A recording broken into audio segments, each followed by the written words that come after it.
Hello, BookTube. Quite a few have pointed out in the last few days, especially since before I went to the old farmhouse in Vermont, that my library tour here in the little book room did not actually end. And that is true. I filmed the last shelf tour of my library tour here in this room.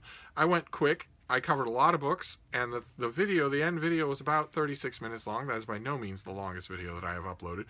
And it refused to happen. It didn't upload.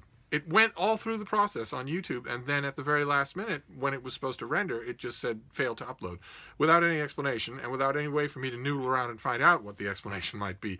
Tried it a few times, tried it on a couple of computers. It simply did not work, and I was out of time. So Frida and I were going up north, so I didn't finish. And at first I thought, well, maybe there's a kind of, Zen appropriateness in that, because the library is an eternal process. You're constantly building it. And I thought, no, don't be a douche canoe. Finish your library tour. I'm a little bit stubborn when it comes to stuff like this. I don't like technology brooking me.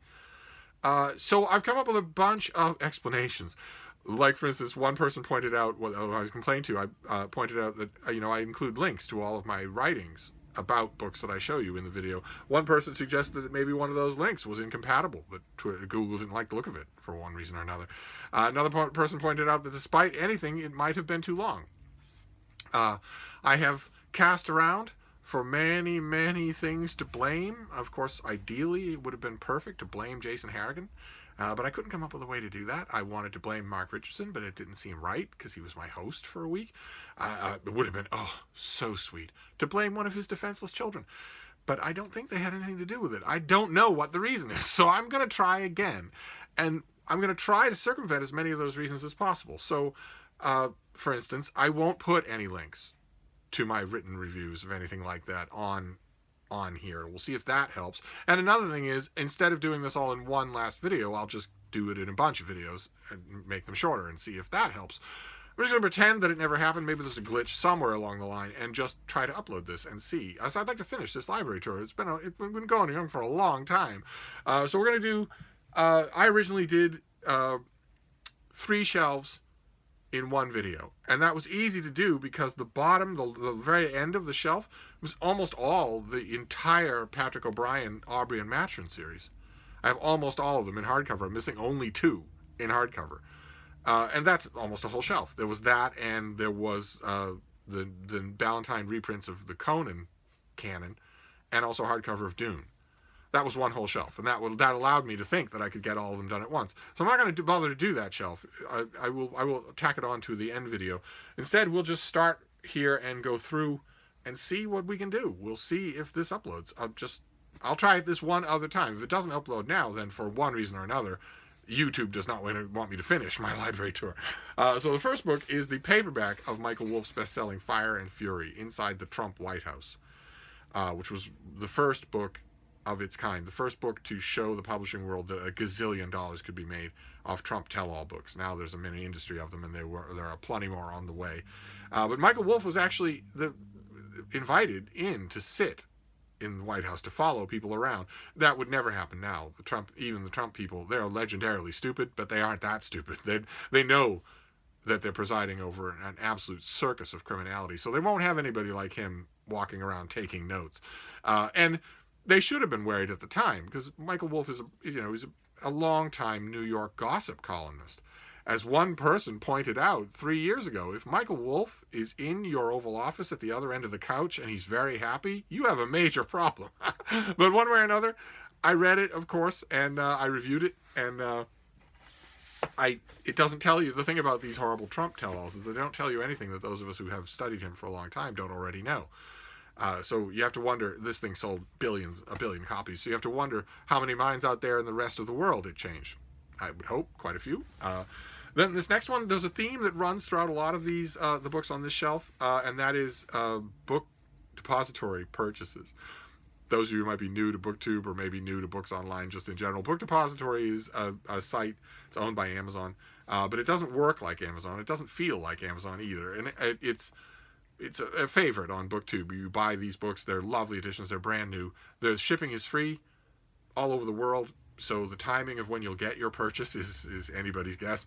And At first I thought, well, okay, you don't need to shop for books online. You get plenty of books, and you have used books, used bookstores in your ambit here in Boston. And I thought, no, give it a try, and I liked it. I really liked the experience. So I got this cover of the Enigma Variations by Andre Assman, which I like the cover. I can't imagine why. And I also like the book better than I like a lot of his stuff. So I figured it was worth it. This next one I got from the publisher. This is not an example. This is a trade paperback of Robert Sapolsky's Behave. Big, thick thing, a sort of omnium gatherum study of human behavior and that sort of thing. Fascinating on every page. Just on every page. I have recommended it many times on this channel, so I won't harp on it. And this next one is a Book Depository purchase, and it is the same kind of thing. So it's a general purpose study of human prehistory, human nature, human drives, and whatnot. And I read it when it first came out. I got it from the publisher without Book Depository when it first came out, and I thought, okay, well, that's better than Jared Diamond, or Malcolm Gladwell, but it's not anything like the revelation that so many young men, this book is so popular with young men who don't read anything. If you go to the kind of young man that I'm talking about, if you go to his little room that has 80 million video games, $800,000 worth of video game equipment, you will only see a tiny number of books. You will see Jordan Peterson's book, but you will also see this book. It's Sapiens by Yuval Noah Harari, and I saw a copy on Book Depository and thought, okay, well, everybody has read this, and you've never heard a negative word about it except your own. So why don't you get a copy, on Book Depository the way everybody does, and read it again? And I did, and I really liked it much better the second time around. I don't know how much of that was the process, but it really is very good. So I can breathe a sigh of relief, because of course Jordan Peterson's book isn't really good. It's actually really dangerous. So it's a fascist handbook, and in only thinly disguised. So the fact that those same young readers are getting this as well is a modest amount of comfort to me. Okay, this was also a Book Depository purchase. This is Michael Burley's fantastic one-volume history of the Third Reich. The American paperback of this doesn't look like this, and I kind of liked it. I kind of like the way it looked. It's part of the reason that I go to Book Depositories, because I see editions of books that I don't see otherwise and that don't come to me free. And I love this book. Absolutely love it. So I got it, and for some reason it's made its way into this room instead of being out with the history books. Maybe because I like the theme of all the Book Depository books. Like this next one. This is another one, To Hell and Back by Ian Kershaw. This is not the paperback edition that I got here in America, and it's a terrific book. Just a broad, sweeping history of the first part of the 20th century. And then look at this. Oh my. Talk about an edition I had to have. This is The Guns of August by Barbara Tuchman. Look at how beautiful that is. This is a UK Penguin, I believe. And I saw it on Book Depository and thought, well, it has been, a long time since you read the book. Why not have a beautiful paperback to reread it? I made the same decision we saw earlier in this library tour. I made the same decision with Lonesome Dove. I had a hardcover. I had a mass market. I got the trade paperback on Book Depository because it was so pretty. And then we had a read-along of it. Then Gerald Durrell's Corfu trilogy about his funny, totally approachable memoirs about his family. In this lovely edition. That is just fantastic. I got that on Book Depository as well. And then this next one is a paperback of a book that I got the normal way. I think the Book Depository books are largely over. And this is John Nixon's book, Debriefing the President, about his conversations with Saddam Hussein. You see some of them are redacted. Before the powers that be just took over the interrogation of Saddam Hussein, he had a priceless opportunity to sit and talk with the man.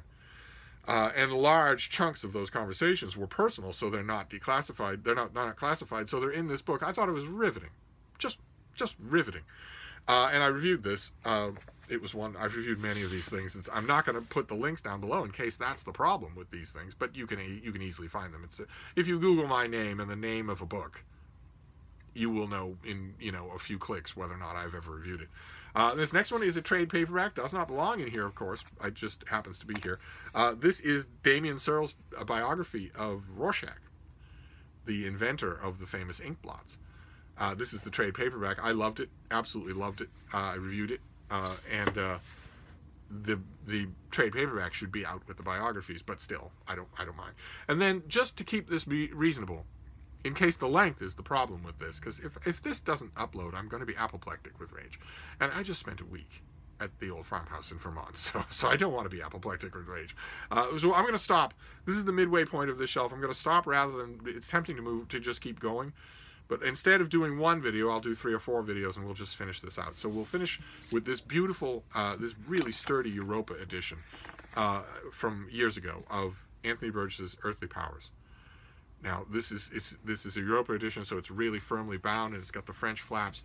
This particular edition has just an unspeakably hideous cover. No idea what anyone at Europa could have been thinking to make a cover like this. I don't know what it means.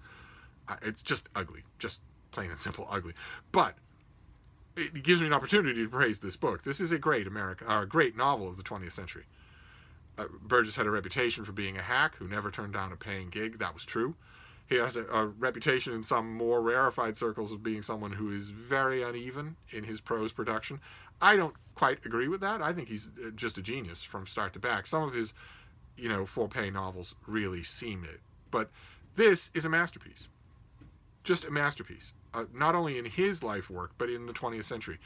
You really should read this, no matter how big a chunker it is. It will stick with you. It is amazing. So there we go. We're going to stop. I'll jot this out a little so I remember. We're going to stop with Earthly Powers just to keep this video nice and controlled. And then we'll move on tomorrow. So this library tour, I was going to finish it before Vermont, but we'll just continue this until we finish and hope that it uploads.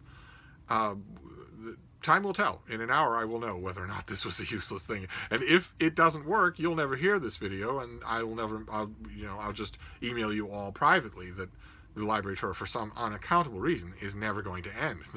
That we got through 30 videos, and then suddenly YouTube didn't like them anymore. But I can let you all know that if it turns out to be that way. Keep in mind, I will leave my email down below, and it will be one of the precious few things that I do leave down below. I won't be leaving links to these things, even though I've reviewed most of these, or written about them in some way or other. I reviewed the Inkblots. I reviewed Debriefing the President. I reviewed Hell and Back. I reviewed Michael Burley's The Third Reich. I reviewed Behave. I reviewed Fire and Fury. But nevertheless, if I have to explain this thing, keep in mind, I will leave my email down below. Feel free to email me about this or any other subject at any time. So I'm going to wrap this up at 13 minutes, and we'll see if that works. So fingers crossed. I'll see you soon, Book 2.